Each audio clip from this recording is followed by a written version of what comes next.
man a fish, you feed him for a day. Teach him how to fish, and you feed him for a lifetime. Assalamu alaikum everyone, my name is MohammedTaki Okera, and today my topic is mainly on education, its types, importance, and I'll be speaking mainly on its importance, but I'll go quickly through its types. As youths and students, we have always gone through university, schools, frustrating years, I can say in my words, that every year, every end of term, we have to worry about the exams and get our certificates, degrees, whatever you can say, it's education. And truth be told, I believe education just doesn't stick to what we learn in the classroom. What we learn in the streets, what we learn by speaking to individuals, all I believe is also education. Going through, what is education? In basic English terms, education is means studying in order to obtain a deeper knowledge and understanding in a variety of subjects to be applied in daily life. And I don't mean find X. I don't mean find X in the mathematical question that you're always given, find X, and a smart student once went and signed, okay, here it is. I don't mean that. What I mean is basically,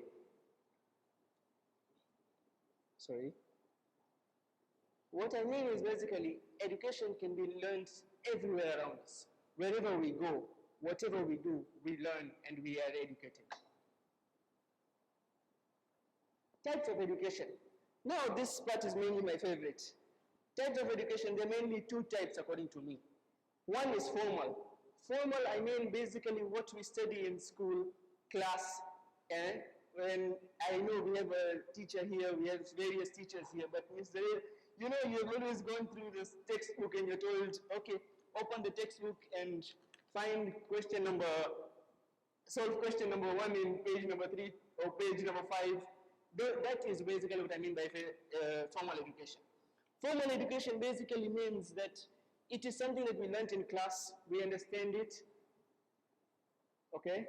It is, did you know in 2020, 48,600 students graduated from university in Tanzania? Wow, that number, when I first read it, okay, when I first did my research and I saw it and I came across this, it just blew me away. 48,600. Imagine the amount of fees that people have paid. Imagine the amount of fees people have paid for university only, okay? This is basically, formal education is basically structured from start to top. Topic number 1 is this. Topic number 2 is this. Topic number 3 is this. This is what you learn 1, 2, 3, 4, 5. This is what happens in formal education. Informal education is a type of education that can occur outside or anywhere, just like how I said from before. Okay? Informal education might be this book, okay, that I love reading. It's a book by our brother Ijaz Balu, okay, book of public speaking. Now I'm sure many of you are wondering, why is MohammedTaki holding this book? Okay, let me tell you, since the Saturday that passed, the last week Saturday, this book has been my best friend. Okay, apart from what we studied in the master class, this book has been my best friend. I learned a lot from this, even though it was just sitting somewhere, but when the need came, I learned anything from this. Okay, so that is basically from informal education. You don't need fees, or you don't need to pay fees, you don't need to be, there is no degrees involved in this. Okay, so that is basically formal education. Learning your mother tongue is a kind of formal education. Okay, that is formal education. Let's go next. Let's see the importance of education through two major point of views, according to me. Number 1, the Islamic point of view. Islam, from its inception, from the beginning, it is stressed, okay, that education is a must.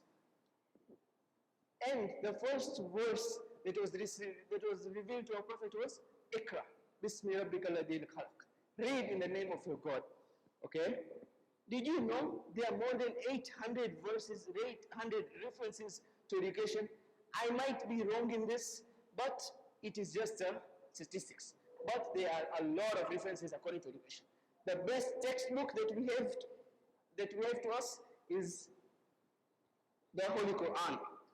One hadith that the Holy Prophet said the best gift from a father to his child is education and good upbringing. Okay, so as you can see, and also when the Holy Imam arrives, when his time comes, he will need educated people. And not educated people only in business, maths, science, things like that. No, that is a must, it is there. But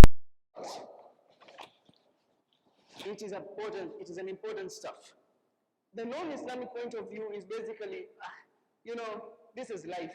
Once we finish, there is nothing end over here.